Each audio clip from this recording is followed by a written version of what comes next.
Hello guys, and welcome back to the channel. So this one is a not a review, ESK8 community one.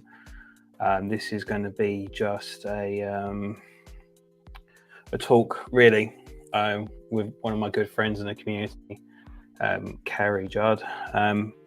So yeah, I'll just give an update on what this one is. So for some of you guys, this is not going to be the easiest one. This is going to be a bit of a hard subject, and this is going to be, about new board, new event, stuff like that.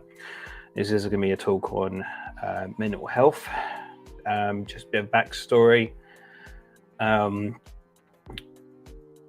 So I haven't been on YouTube or social media for a couple of weeks because one of my good friends took his life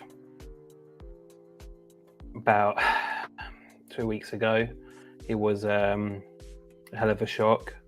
So people don't know me personally. Like I say, my name's Tom. I go to a men's talking group called Andy's Man Club every week on a Monday, talking about anxiety, depression, suicidal tendencies. It's something that I've had going on in my life for a long time that I wasn't aware of until the last few years. And that's something I kind of do, talk about mental health, anxiety, depression, things like that, some heavy stuff. But with my friend passing away recently, I really wanted to kind of do what I can to kind of have an element of closure, not on him or on that, but just kind of, this is, I do YouTube, I do ESK8 because I love it. And it saved my life throughout the years through what I've done. And I really wanted to kind of share what things I do about the element of it's okay to talk, and tools I've used along the way to cope with that. So like I say, unfortunately it's going to be a fun product review, board review, stuff like this. It's going to be a bit of a heavy one, but hopefully, we can make this a bit of a light-hearted one, but just talking about underlying things that sometimes aren't talked about. So I've brought in one of my one of the best ESK8 friends in the community, Cary, Judd. So you guys may or may know him. He is what I like to define as an enduro rider, which I like to take as well for me. And basically he's a filmmaker, and I'll let him introduce himself, but he's really great person for his community. So I really wanted to bring in him and talk about his journey and kind of just talk about mental health and stuff like that. So I'll bring in Cary now. Hey Cary, thank you so much for joining me. We've been talking a little bit in the background. Oh, sorry, Siri, go away. Sorry about that. Siri just went bananas 1 second. But yeah, so thank you so much for joining me today, Cary. It's I really appreciate you spending the time with me. A bit of you've become really good friends, I think, for the ESK8 community. So do you want to introduce yourself, who you are? Yeah, sure. Yeah, I'm Cary Judd. I'm an e-skater. I like to go on very long rides in pretty places, and I'm a filmmaker, musician, creative. I made a film called 828 that came out earlier this year about a relevant topic, dealing with grief and underlying mental health issues through movement and adventure. And thanks for having me, Thomas. I think we'll have a good conversation.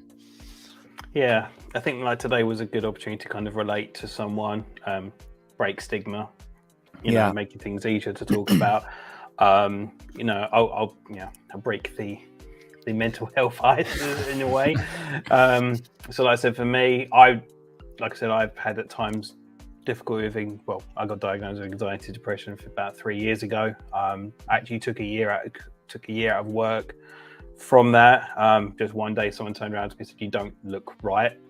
And then it was when that happened, I knew that it wasn't just me in a bad way. It's really kind of a bad place and stuff like that. So for me personally, like I said, I took a year out, counseling, therapy, ongoing, I think it's one thing that is going to continue throughout the way. But like for me, e-skate and getting outside, the wind in the hair has made simply it saved my life. Is a short answer, really. And like I say, this is why I kind of do YouTube and get everyone and fly the flag as much as I do, because how much I feel like, I said this before, I feel like I owe a debt to e-skate. So I kind of spread it back. So Sure. it's a little bit about my story and my relation with e-skate. So for you, like how did you pick up a plank of wood with batteries attached to it? What's funny is I was, maybe a lot of us are, I was one of those that someone I knew told me about, I have this electric skateboard, you got to try it. And I was just like, nah, that's kind of cheating. And then he handed me the remote and I stepped on it. It was a boosted board, one of the earlier generations. And I went around the block and I lost my mind. I think I went home and ordered the boosted Stealth was my first board, and started getting crazy ideas about doing cross-country things and just riding it for, miles and miles and miles. And I quickly realized that board wasn't going to do that.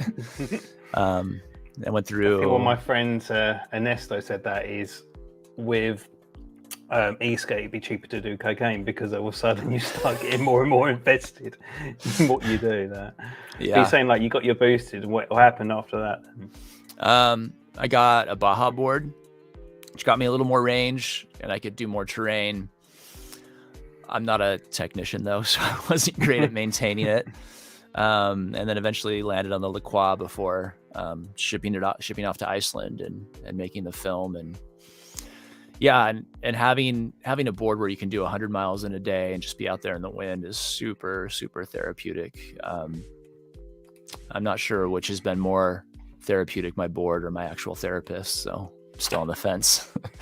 I seem to find, talking about like therapy and support and stuff like that is one thing I've taken, obviously, you said you've gone through your therapist and stuff like that as well, is it's not necessarily those single tools. It's about allowing yourself exposure to as many interventions as possible to kind of have those tools to, to maybe talk to someone, to maybe go for a ride, maybe get outside, And I think, like I say, tools, I think, e-skating is fun, but I define it as a tool that takes me places. Yeah.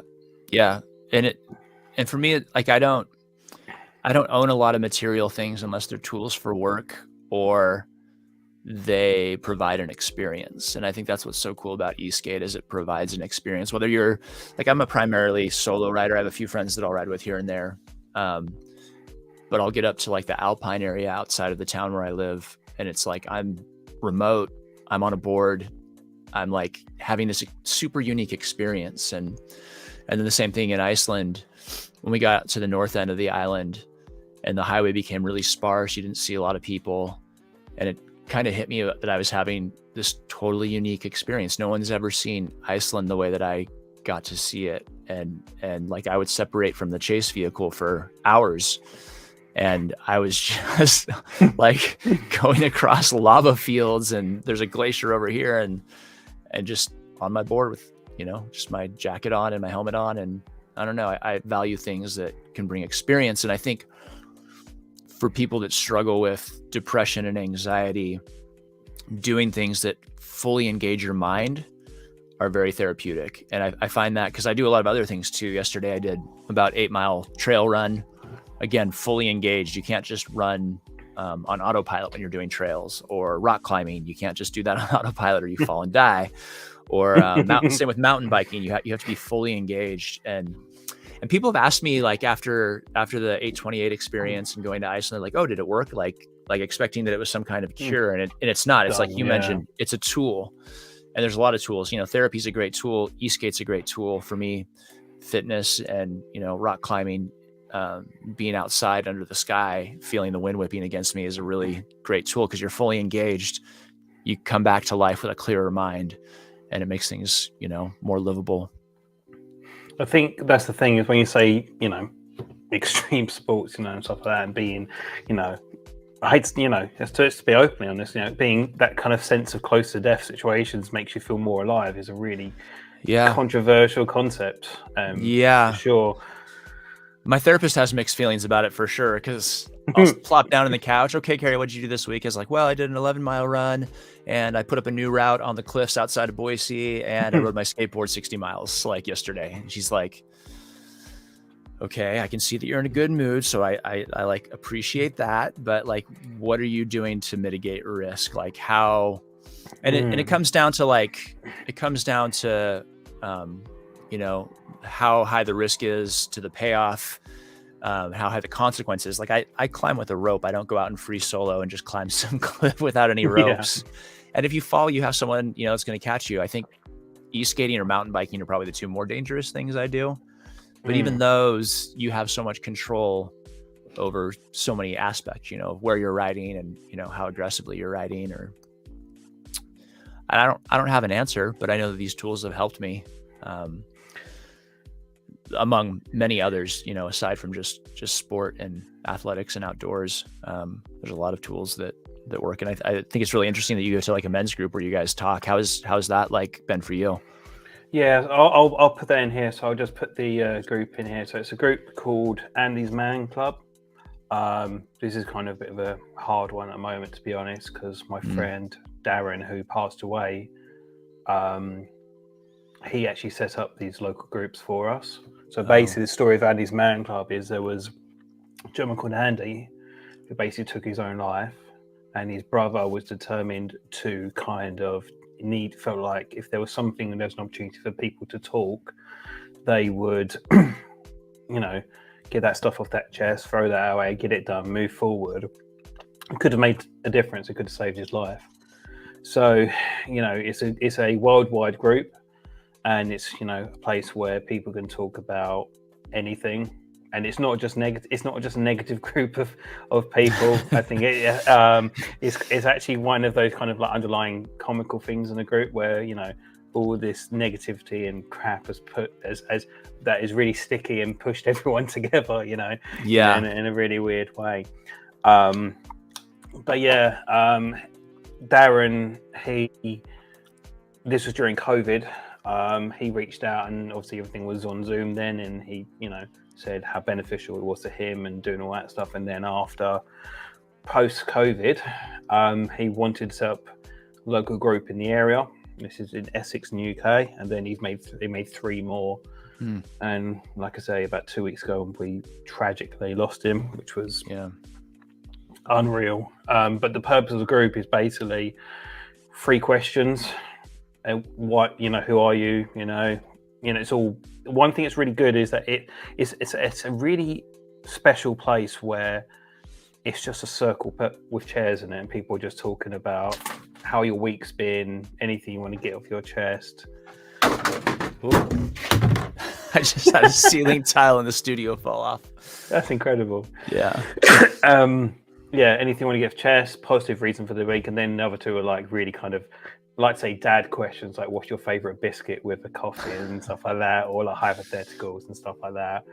But yeah, like I said, the last 2 weeks has been hard. It's been really hard to kind of, you know, creative mindsets, you know, as you understand, Cary, like how do you process things? How do you do stuff?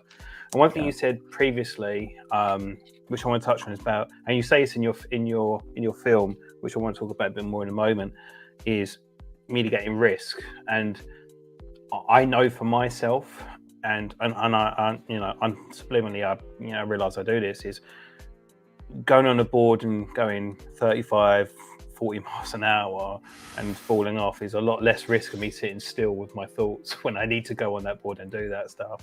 So yeah, and there's a lot to that. Incredible. There's a lot to that. And that's the thing too. I think when you're predisposed to depression, something like grief, what you're going through, gets a little heavier. I mean, it's heavy for everyone, but it triggers just a heavy depression on top of dealing with grief. And I think for me going to Iceland, for me putting all the training in on the skateboard, was for me to look after my mental health, to make sure I didn't slip too far into the depression, so that I could deal with grief.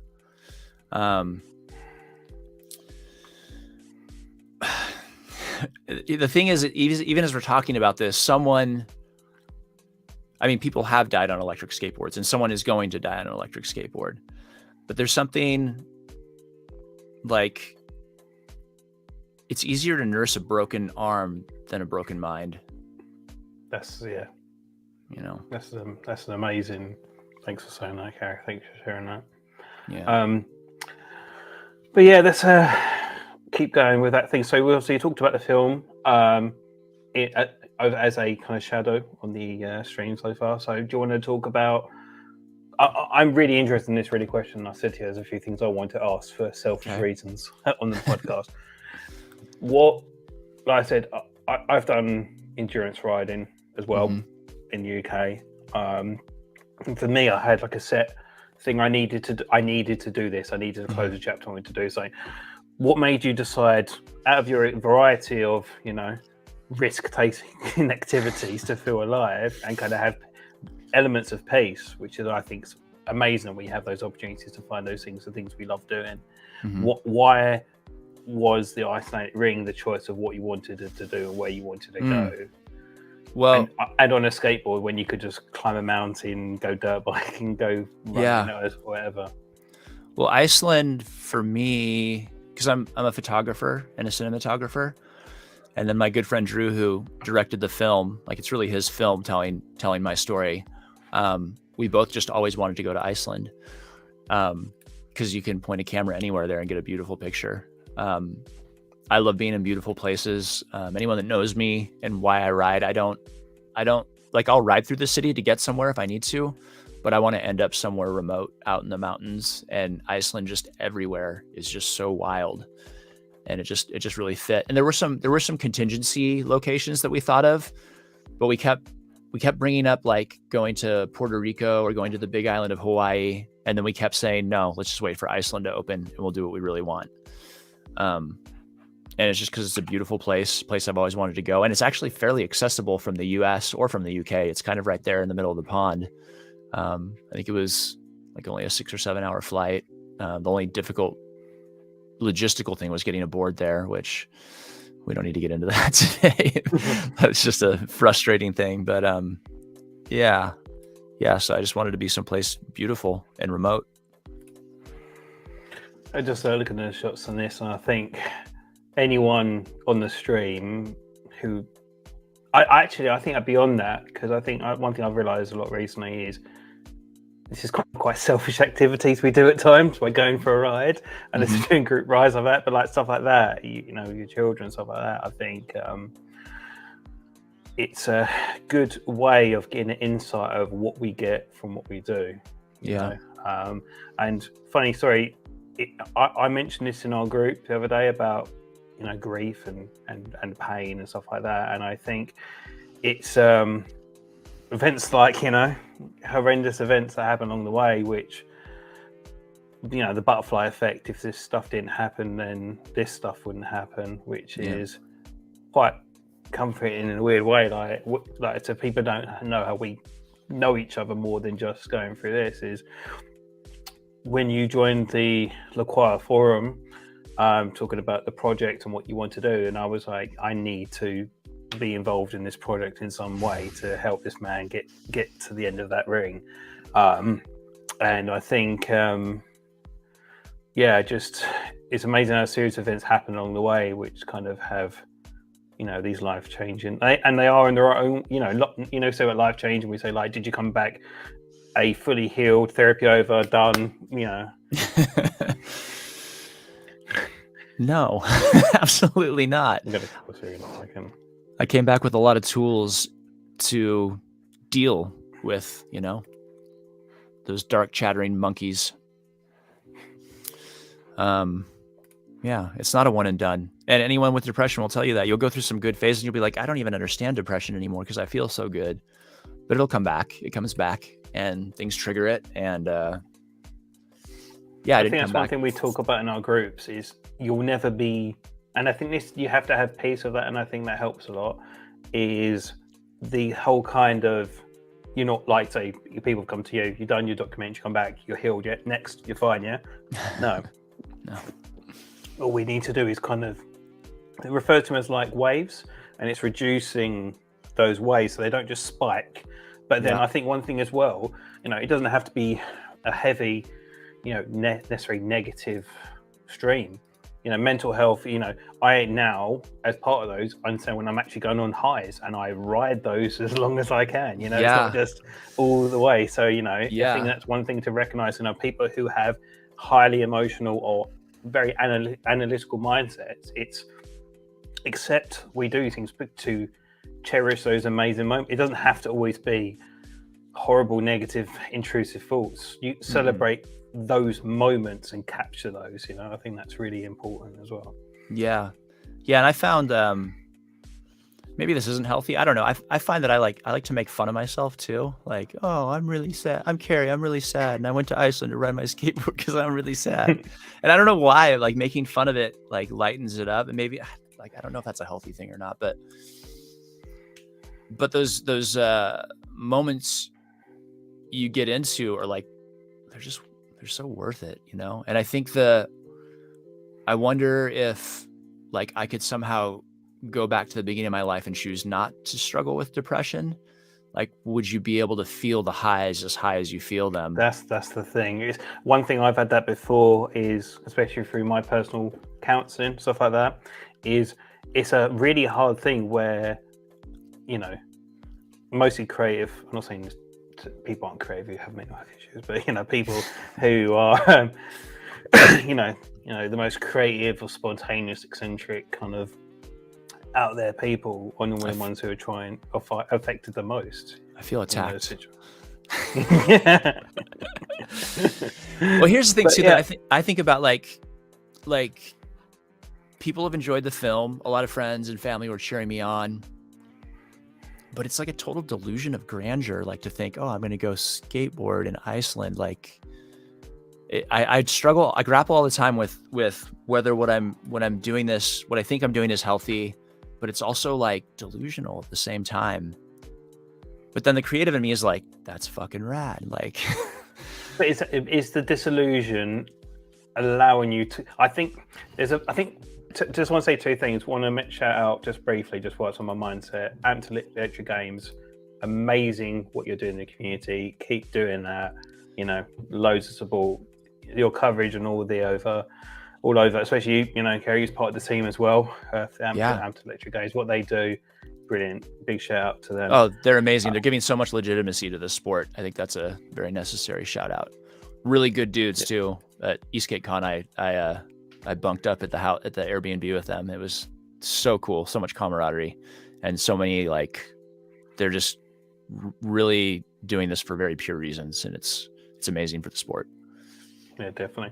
And one thing I wanted to say, like you're talking about disillusion, about kind of what am I doing, why am I doing it, is I think one thing, it's just such a silly thing, and I think these are like you said to when you look back at yourself and say, oh, absurd, or these little things that kind of are kind of core behaviors in your mindset, what you deeply believe, is one thing I had for me is watching Time Machine and that statement, what if, that's me in a thing is when I did my project, people who don't know, I did obviously not to scale, budget wise, but I went from coast to coast on an electric skateboard completely solo with a backpack, 30 kilos through all terrain, mental stuff.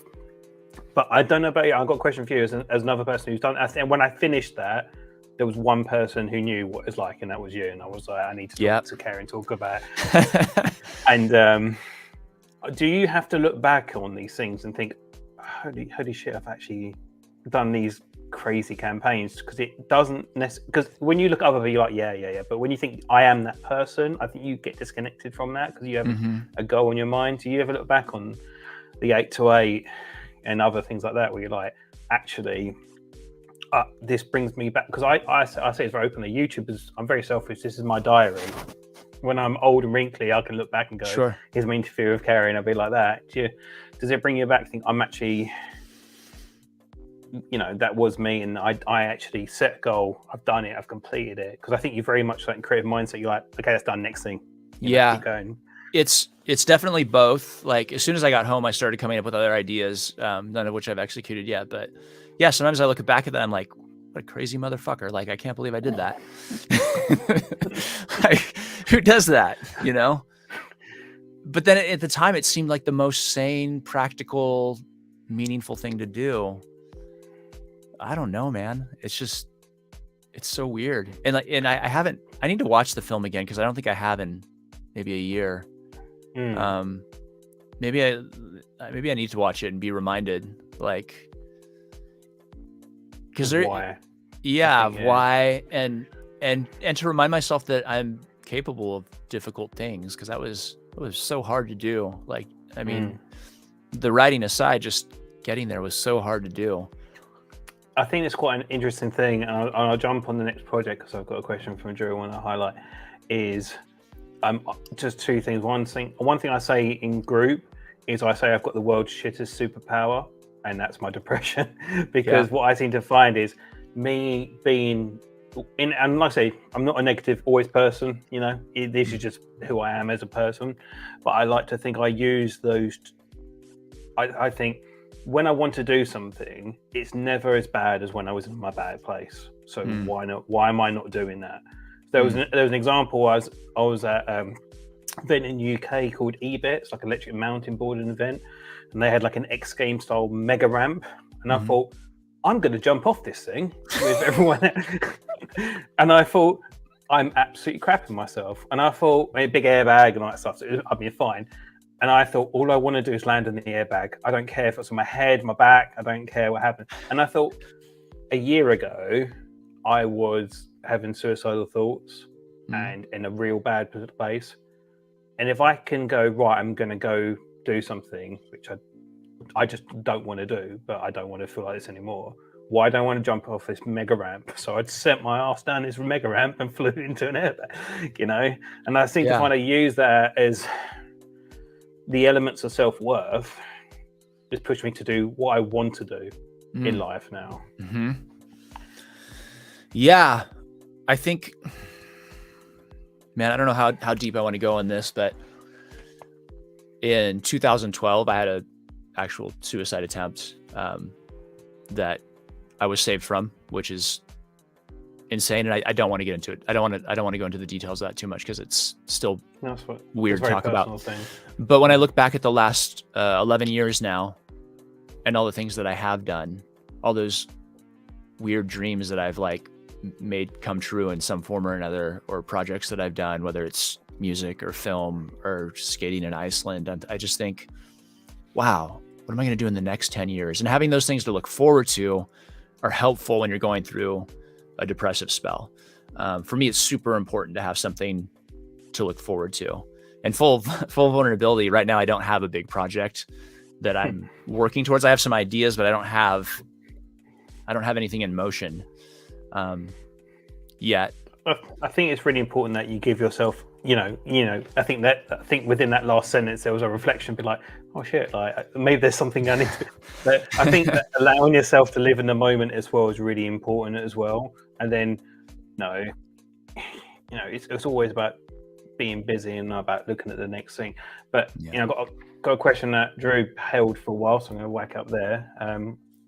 What would be the next project? It's an open, it's not a pressure and stuff like that. Yeah. But, I'll give you a start and then we'll go from there, because I feel like, I've had a bit of a emotional exhaustion in the last couple of minutes, so I'll give yourself a bit of breathing space.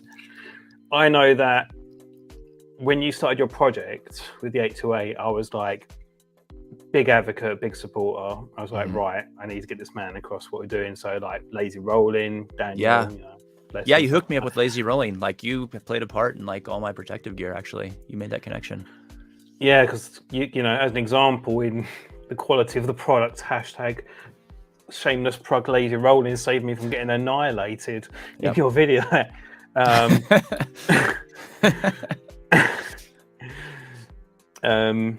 lost my train of thought now. That was it. But we're talking about like projects and stuff like that, and I said, like, as an endurance rider, and I need to get myself physically back into it because I'm battered at the moment.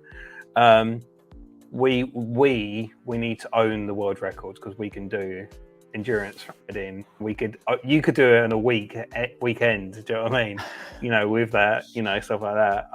I think we should own the Guinness World Record. I don't know about you. But I know there's other little projects we should do. But I don't know. There's a guy in France that's actually going to go for it this summer. I think the Guinness one is 7:15. It has to be on a DIY board is the trick, and I'm not a DIY maker. Oh, really? Yeah, really. That's the caveat of the Guinness record. Anyway, he's trying to go 1,000 miles. Charles de Leon, I think is his name. I'm probably butchering that because I don't speak French, but interesting. Yeah, as far as projects for me, one that I'd like to do just purely for the physical accomplishment and just do that locally is I'd like to put up 1,000 miles in 10 days. And I don't think that's, for me, it's just a matter of finding the time, because obviously I have a life and work I have to do and stuff. But and then I have another one that's like a total pipe dream that there may be a way to do it. I just haven't really pursued it yet because I don't know why. I don't know why yet. But going from ready. Are you ready? Are you ready for me to drop this? I mean, this is just an idea. Someone's going to steal the idea and do it before me though too, and that would be fine. I'd probably be cheering them on. But I want to do a documentary series and take a small group of riders from the tip of Alaska, do the whole Pan American Highway down to the south point of Chile in South America. It would probably take about 8 months, I think, to do it. If we were putting up, 80 to 100 and 120 miles a day. It's just a pipe dream right now, though. So I don't, this isn't an announcement. This isn't this is just spitballing some ideas that I've had. It would take a lot of money. Yeah, well, not just that, but you say like someone steal the idea is like, I know even when I did my ride, finding charging stops along the way, and if a flat tire, motor goes, bearing goes, where you're going to sleep, you know that from your project before. It's not like a simple go-to thing. No, it's a logistical nightmare.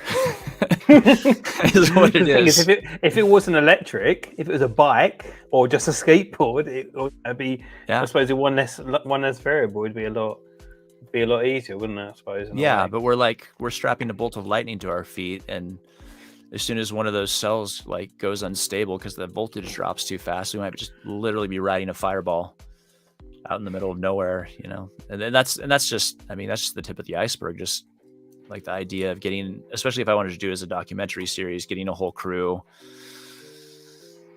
paying a crew for, basically almost a year, and I would want to do it right. I don't like doing things half-assed. I like to go big or go home. So yeah, for sure. It's always the next project. My next question. This is, we're light in the. This is. I think this is a good example. We're half an hour in. Very hard stuff. Yeah, we've talked about. So people who are following, please, thank you very much for following. And this is a chance. Like I say, if anyone wants to talk about anything, please throw in there. But it just shows the importance of talking. I don't know, me. I've been sitting here for the last 5 days with not being able to process the life in the last few weeks. Started a new job recently as well, and that's going well, which I'm really grateful for. At the peak of losing a really good friend, stuff like that. But I'm in the importance of talking. I feel slightly calmer, and I think that's what the important thing is. But lighten the load, making it a bit, having fun with it.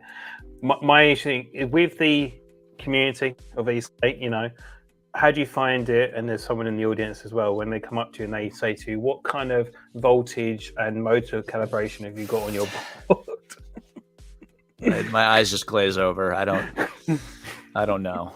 I just got the biggest board that could go the farthest. That's all I knew. I don't know anything. I mean, I learned recently how many cells are in my battery pack on my board, and so you're ready for that question when someone comes up to you, how many cells? You go, there you go, I'm ready. There's 144 of them. I know because I destroyed 8 of them recently. I'm probably the last guy that's going to build a DIY board. And anytime, belts, tires are no problem. Anything that goes wrong worse than that, just go fetal position and it turns into Molehill Mountain. And so, for example, one of the screws on my self-tensioning belt drive, it's stripped out and it was stuck all the way in. So rather than figuring out a way to get that screw out, yeah, I just learned a way to jimmy on the belts. Because I'm like, well, the tension, I set the tension when it stopped working, so the tension's fine. But then you can't retension them when the belts get a little older and loosen. So I was just going through a lot of belts. But I recently, my girlfriend of all people, she's like, oh, I have this like clamp pliers. You can just put it around the nut or the screw and you can pull it off, and it solved the problem. But I'm not a technician. I'm just not. To be fair, on a whole serious note, like I said, I have a whole dedicated channel on ESK8 PVs. Mechanically, I'm good. Anything electronics, I got no idea how these things. Terrifying. I tell you one thing, a funny story. I've got a photo of me. My girlfriend took the photo of me in the fetal position next to my LaCroix Super Sport because I couldn't get the bearing off, and I was like, I can't take the wheel off, and there's nothing. I had my full body weight. I was turning red. I can't get this wheel off. I had to go to a mechanic to get a bearing puller to pull the thing off. It's just, it's just these moments of vulnerability in my head. Someone help me. Questioning your identity as a man, like, I'm just not mechanically minded. I'm sorry. I know there's probably DIYs guys watching this and just rolling their eyes, like But then we're being open and honest. We're not portraying anything. Yeah, exactly. So obviously, with boards, at the time market, you've bought, the biggest battery at the time that existed. There's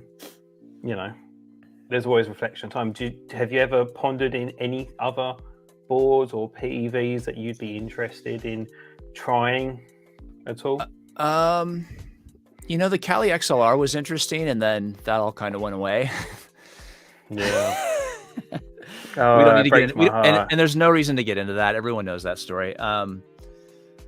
Transite, they're making some pretty interesting boards, but I'm just so happy with my Lone Star Super Sport. And what a dick I'd have to be to not be happy with a board like that. You know what I mean? I've got, it does everything I need, and they, maybe I have like a little VIP treatment because I use their board for this project, but they've always been really, really great with me. I killed a battery a few weeks ago. Like one of the packs dropped below what would be considered stable from one of my stupid rides. And I always charge on a fast charger. I'm like really brutal on my board, but that board's just it's so great. And I own the stock base model. I don't have hyper rims. I just have the plastic MBS wheels. I don't have the gear drive. I don't even have headlights on it, I don't think. Those headlights, Jesus. They're like, everything's, metal, titanium screws and all that stuff. And then you've got this shoelace for the light, which will break in 5 minutes. Yeah, I don't even know, because I think I took them off one day and just never bothered putting them back on. I have like shred lights. I have like the halo, the lazy rolling halos, and then like a shred light I can put on my helmet. If I really want to ride at night, I'll just take that stuff. And the only mod that I've made to my board is a pair of googly eyes on the nose. Yeah. I think there's a sticker that my daughter might have put on there or something too. I don't know. I just it does what I need it to. And I'm not one of those guys that wants to go on a big group night ride with like an LED light show going on beneath my board. I just don't fucking care. Like, I just want to go really far and be in a beautiful place. Like, and everyone's motivated for different reasons. And it's funny because like a lot of people will make these very showboat boards, and that, no judgment, that's fine for them. But like when I'm riding, I want to be and it sounds stupid because I'm riding a giant electric land board, basically like land missile, but I want to be as inconspicuous as possible. Like I don't want to interact with anyone. I don't want to bug anyone. So like I keep it as low key as you can with a giant board with a 2600 watt hour battery. So you said like kind of, it's an interesting, I don't want to say conundrum, but kind of paradox in a way where you do the creative, you give a lot of projects out there through, we haven't mentioned the stream, but you do music, you do filmmaking, but how do you find when people want to approach you. Like Mhm. with ESK8 must have been you've gone to things like that, but with, I remember when that's the first time hopefully not the only time I've met you in person, and Yeah. I was just like, I think for you and me is very organic. I think we've always been straight, which is really Yeah. lovely. Yeah. But like some people who have seen the documentary or know of you from, I find it quite funny in the community. I know people from helmets and boards because you never see the faces, Uh-huh. and and they go, oh, it's Cary. And then how do you find with being an introvert and want to ride solo, where people want to come up to you when they talk to you about your Yeah. project, stuff like that? It just depends on the person. If they come in and start like emotionally dumping on me or like forcing me into a conversation or talking about batteries and ESCs, it's trickier. But most people that have seen the movie, I think, have a good sense, like a good basic sense of me, and know that that's not going to work. Like I can see in this chat right here, we have Drew, we have the guys from Amped, we have Craig Taylor. What a rad! I mean, like all those people approached me at ESK8, and it was easy to become fast friends. It was funny too because Drew and I talked, and he was aware of 828, but I don't think he'd seen it yet, maybe. And like I think he may have seen it. He was talking to me, and I was just I had my camera on him. It was happening in real time, and I was just making it about him. Like I was just like, so is your mom proud of you? Like, what are you doing today? Like, I don't think he knew that I was that same person from the film. And it was like I don't know. I was just like, because I like to be behind the camera, so it's like easy to just turn it around and make it about them. Plus, if they've seen the documentary, they already know more than they need to know about me. I mean, exactly, there's a lot in there. Yeah, exactly. It's fun. Just saying, obviously doing the filmmaking, that would that kind of, like I said, for me, when I don't know if people notice this from people watching today or my subscribers off that, is when I do group rides, I'm very little in it because people are like, oh, do you want me to, like, people saying, do you want me to film? Like, no, just I want to capture the moment. And I don't need to be here. It's my channel. I can, most of the time is about me capturing moment. Would you prefer, not say prefer, would you love to experience like the opportunity of just being behind the camera and documenting an ESK8 journey or story? Absolutely. Absolutely. I think that'd be so fun. Like, and just with my knowledge too now, especially, like it'd be so great, like someone doing some big ESK8 adventure to direct a documentary film about it and be able to like not be in the spotlight, would be more comfortable, to be honest. Yeah, and I think with 828 too, people were like, oh, you were so vulnerable, like how did you decide that? And the thing is, I didn't really decide that. I was just so wrecked from so much like grief and sadness and stuff that it was just like, I'm just gonna do this thing, and whoever wants to come along, whatever. And then Drew obviously put the camera on me and is like asking me questions, and I'm just so beat down that I'm like, whatever, I'll answer whatever, I don't even care. Like, I think that's like, I think yeah, I agree. Like I said, I went to group on Monday, and I didn't really want to talk. I normally like, I don't know about you, but I'm very visual when I'm not doing okay. Like I'll be hyper emotional, talking, happy, but when it's when it's not the best of times, I'm very visual, and I can't. It's wasted energy to fake it. But I seem to find when you're in that state, you're just like, yeah, I just talk freely. I've got nothing left to hold back, and I'm just like, yeah. I remember I was speaking to you when you arrived, and people, and I think 828 is a captured moment that is shared, and I think that's what's really beautiful about it. But I think I remember when you was in Iceland and events were happening from the 828, and I called you, and you was like, oh, this is fucked, and I'm like, bro, like, well, we're gonna get, it's gonna be all right. I find it's kind of. And I noticed this from ESK8. I'm getting my board over to USA, which was a hell, absolute hell. Shipping boards is fun, isn't it? Yeah. And I was like, isn't it sick that all that stuff is the journey, and then when you're actually there, it's so simple. I'm just riding my board on a road, and that's not hard. Right. That's not the hard bit. Absolutely. Yeah, and I think there's something to like all the suffering that goes into it that makes the payout bigger too, I guess. The first time I got on the board in Iceland, which a little like insider thing isn't in the film. So the film, when we start like showing my ride out of Reykjavik, the day after we picked it up and my charger wasn't working, there was still some charge in the battery. So as soon as we left the place where we stayed that first night where we picked it up, I got out on the road and did like 15 miles just because I had battery. Test it, yeah. And that was the best. That was one of the greatest moments of that experience for me. It wasn't relevant to telling the 828 story, but I remember just being in my helmet. Personal story, yeah. And I had like the radio on, and I'm just like screaming at Cornell in the van, like, "Oh my god, I'm here! I can't believe this! I'm actually here! This is the best ever!" You know, even though I was still kind of upset because I didn't know if I was going to get to ride much beyond that. But yeah, it's like having those personal moments. And when we were at ESK8, everyone comes back from the Red Rocks ride. You know, I think you, Drew, and Craig were all on that ride. And everyone's like, "Oh, Cary, you should have gotten here for that. That's totally like your jam. Like that's the kind of thing you would be into because it's like remote and, you know, outside and wild area." I was like, "Oh, cool." And the coolest thing was Craig kept like drilling it into me, like, "You got to go take that ride." And I was like, "Okay, cool. Do you want to come with me?" And he was like, No, I think you need to go do that ride by yourself." So on Sunday night after the podium event, like I just chucked all my stuff in the car and I went, and I was by myself, like halfway through the ride. I was like, that Craig, he knew what he was talking about. Like he gets it.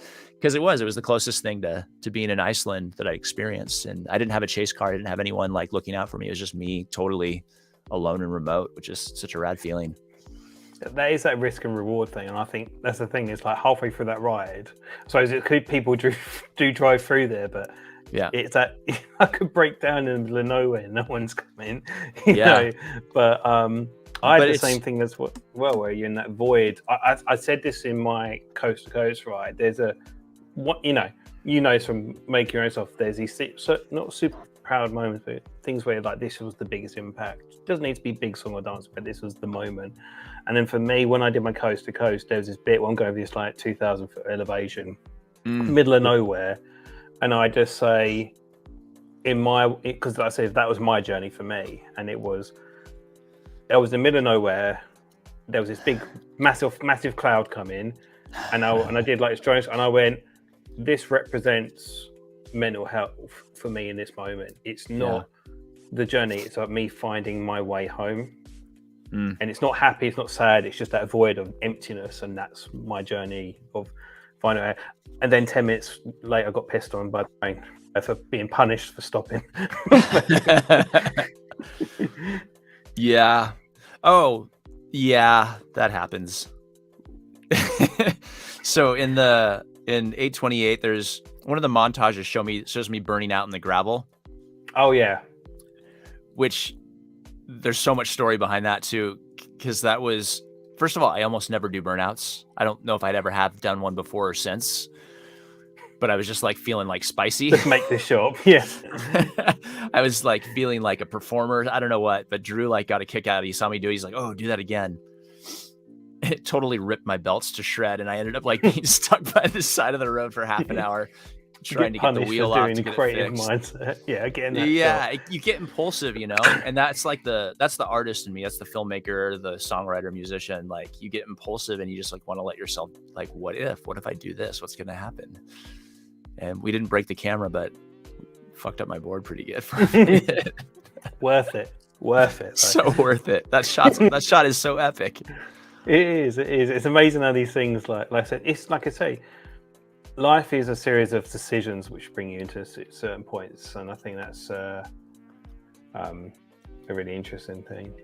But yeah, I just want to highlight one thing. I've got about 10 minutes left. Okay, it's been great. Thank you for joining me. It's been thanks for having me. If anyone's got any questions next minute, please go and discuss them here. One thing I do want to share in relation to today is, I mentioned it earlier in the video, is my group. Unfortunately, this is only UK based for my UK audience here, but hopefully there's something in where you are here. Let me just get this here. So this is the organisation I go to every Monday. Like I said before, it's Andy's Man Club. It's just a simple talking group. interesting fun fact. Before I did this, I went to a so like I said, there's 3 in my area. One's about 10 minutes where I'm here now. Like I said, there's I think about 130 organizations over the country here, which is really, really great. It's one of those things we said, it's one of those hollow victories where it's like, great, there's loads of places, but it's a shame that there's needed to be loads of places as well on the flip side. But yeah, like I said, one of the hard things is necessarily walking through the door. But like I say, it's a really welcoming group. It's there's no record. You come in, so you can walk in through the door if you want. There's no you can say your name's Joe Blogs and you just walk in. It's not for you, and you never come back again. That's fine. But I think the biggest message, and I think from today, is that it's quite simple. It's okay to talk, and I think this is what I really wanted from today. For me.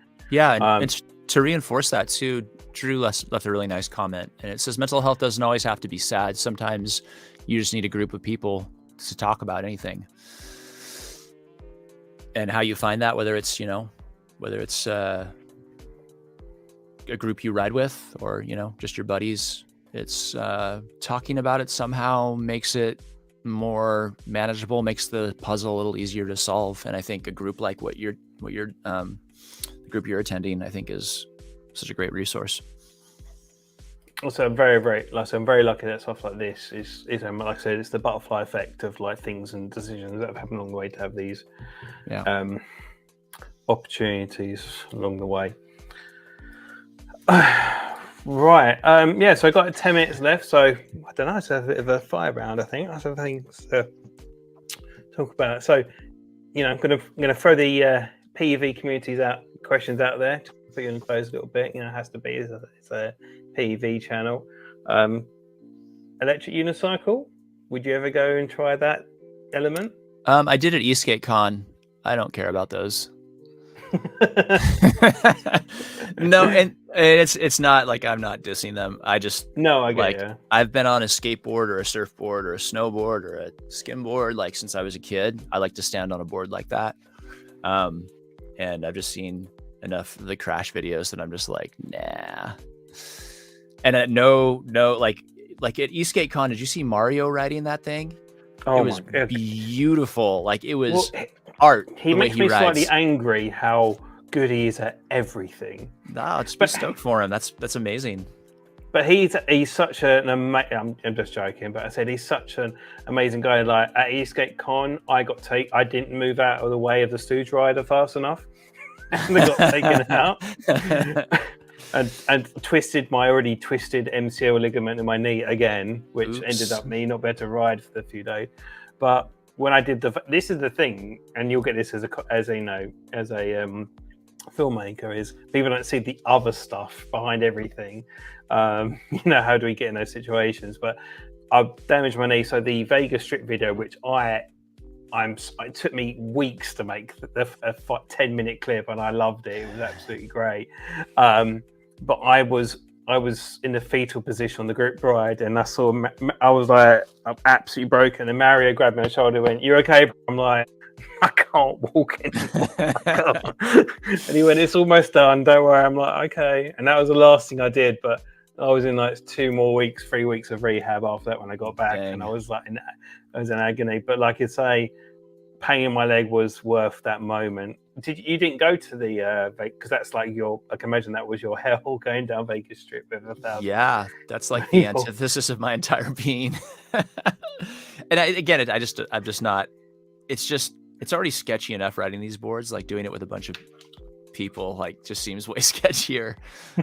I don't know, because then it's a bunch of risks that you can't calculate, and you don't know who's gonna. And it's fine if you're just like doing a slow jam, but you just never know. I don't know. You're surrounded by the fastest people on the planet, Cary. I think you get past on that one. I think that's a really great thing for amp electrics, like wind therapy. I think I'm gonna take that. We talked a lot about that at the house, and there was a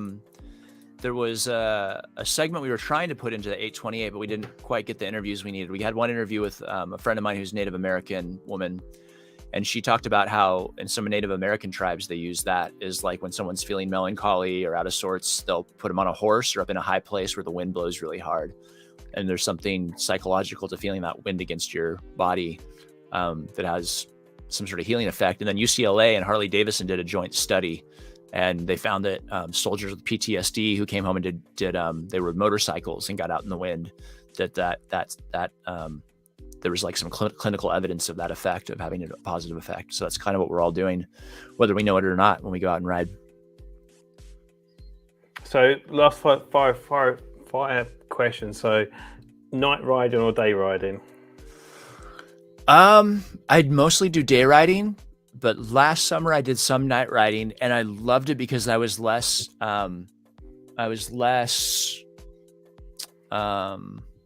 not less cautious. I had less apprehension about riding like down through downtown because there's not a lot of cars. You're all lit up with like the halos and the shred lights and stuff. So you're maybe even more visible, and you're not dodging pedestrians. You're not dodging as many bikes. So I do ride more during the day, but I enjoy night riding as well, for sure. Do you do any like small errands on your board, or is it just Is it just when you're going out for a session with your? On the La Croix, not so much, because it's like a little bit too big to fit in a grocery cart or a grocery trolley. Like a tank. Yeah. Yeah. But when I had the boosted board, I used to run to the grocery store all the time on it, and like it's easy enough to carry a bag of groceries. But yeah, mostly it's very intentional riding, where I go out and plan like I'm going to do 20 or 40 or 50 miles and just like take a meditation break, really, is what it is for me. Would you ever go into off-road riding? Probably not. I've done some on the Baja board. It's too sketchy. Like I want to go far. Like I want to go far. That's like my motivation. Just like yeah. And I've even done like some pump tracks, and then I did some jumps with my Baja board. And then after I did that a few times, I was like, okay, but one crash on this, and this is all taken away for 6 weeks or 6 months, depending on what kind of injury you sustain. So, yeah, I don't want to be injured because I want to keep moving. I need to move. So I want to move the way that sure. I have the most fun doing, and can do it, can calculate how intense the risk is and make choices on that, just based on that. Cool. Perfect. Right, so I think we're close to wrapping up here, guys. So if there's any other questions you want to put them now. I'm just going to do like a segment here, but is there anything you want to sign off with, or kind of final words at all you want to say, Cary, before we round up? Yeah, just when you go out and ride, take some time to think about what you're doing. Like you're not just like necessarily riding with the bros. Like this is like what, modern culture calls self-care. Like you're taking time for yourself to be present, and even take a minute and think about that. And I think it'll bring a lot more joy into the experience. I totally agree with that. And I think for me personally, like I said at the beginning of this, it's ESK8, has helped me and helped me more ways than I can say. And it's brought me to places I would have never gone and met people that I would have never met through this. But yeah, if no one's got any questions, I will sign off here. But I also say thank you so much for joining me spontaneously, Cary. I think that's the best way we've learned to hold you down for an hour. It's not to plan, once again, mindset, free spirit, next thing, good. Just make it nice and simple and nice and fluid. Just want to thank everyone who's been with us today. Like I said, it's not been a traditional one today. This is just a talk about, mental health. Yeah. It doesn't have to be mental negative health. But also, if you haven't had a chance, I'll put in the description below. Please check out Cary's film. Not just as a shameless plug, but it's a great journey, and it's not just him going around the isolate ring on a skateboard. That's just, like I said, we talked about this. It's been a tool, and like I said to Cary before we started here, share that with people who don't understand what you do. I think that really brings a lot of things together. And I think, like I said, I've passed it on to family, friends, and loved ones, and it's really, it's really opened up and explained why, I do and why we do what we do. But everyone who's joined, especially for the whole way through, thank you so much. For me personally, I needed to do this today. Yeah. And on that note, myself. Thomas, I just want to commend you. Like, you're taking steps. Like, I know you're in the throes of grief, but taking action, you're doing what you need to do. So it's not going to be a linear healing process, but just every day, like, figure out what you can do to feel a little bit better. So, and you did that today. So congratulations. No, thank you very much, Cary. It means a lot. Like I said, he's, very creative, overly thinking person. Sitting at my desk today, what do I need to do? What I need to do is do what I love to do, and it's talk around, be around people who I care about and care about me. So, people who in the stream who do feel isolated, reach out, speak to people. There's always someone there to talk to. But yeah, I'll just wrap that up, guys. Thank you so much for joining me and Cary this evening. I hope you put comments in your engagement. Thank you so much. It's much appreciated. Just a quick summary. Next one, I'm going to come back to getting Jeffrey from Hoyt team.